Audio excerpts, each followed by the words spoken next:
FBI ने 21 दिसंबर को एक एसआरओ इशू किया है 1842, जिसमें ये कहा गया है कि अगर 10 मिलियन से ऊपर आपकी सेल है तो आपने पॉइंट ऑफ सेल से अपने आप को रजिस्टर्ड करवाना है। आज के छोटे से टॉपिक के अंदर हम इसको स्टडी करेंगे। आप देख रहे हैं प्रैक्टिकल लर्निंग हाउस, मैं हूं फ़हीम महबूब।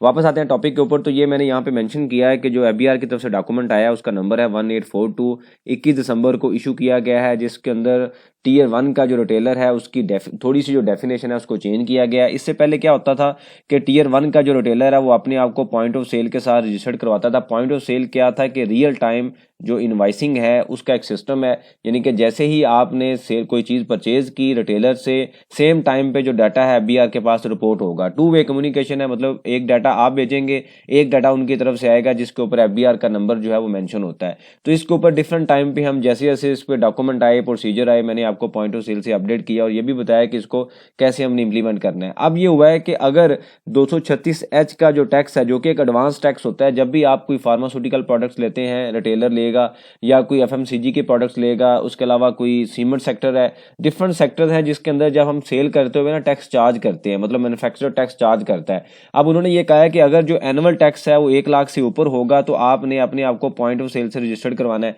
अब 236 जो एच है इसका रेट क्या है? फाइलर के लिए जो रेट है वो 0.5% है और नॉन फाइलर के लिए जो रेट है वो 1% है। तो अगर आप 1 लाख को डिवाइड करें 0.5% से तो जो फिगर आएगी वो आएगी 20 मिलियन। मतलब अगर आपका एनुअल जो सेल है वो 20 मिलियन से ऊपर होगी फाइलर के लिए तो वो अपने आप को रजिस्टर्ड करवाएंगे पॉइंट ऑफ सेल में। ठीक है। अब अगर आप नॉन फाइलर हैं और उसके बाद आपने किसी से बाइंग की है और आपने 236 का टैक्स भी पे किया है जो कि 1% है, तो आपके लिए जो सेल की वैल्यू क्या हो जाएगी? 10 मिलियन। इसका मतलब आप फाइलर अभी भी 10 मिलियन का गैप फाइलर के लिए अवेलेबल है। तो ये फाइलर के लिए एक बेनिफिट भी है। और नॉन फाइलर अगर काम कर रहा है और उसका जो 1% जो टैक्स है वो पे भी कर रहा है, तो उसके लिए अगर एनुअल 10 मिलियन से ऊपर सेल निकलेगी तो उन्होंने अपने आप को पॉइंट ऑफ सेल के साथ रजिस्टर्ड करवाना है, जो कि एक एडिशनल टास्क होगा रिटेलर के लिए। उसके बिजनेस मैनेज करना है, ऑब्वियसली उसके अंदर सॉफ्टवेयर इंस्टॉल करेगा, उसको लिंक किया जाएगा, फिर डिफरेंट रिसोर्सेज हायर किए जाएंगे। तो एक लंबी एक्सरसाइज है, डिटेल एक्सरसाइज है, जो कि एक सर्टन बिजनेस लिमिट के बाद अप्लाई होती है।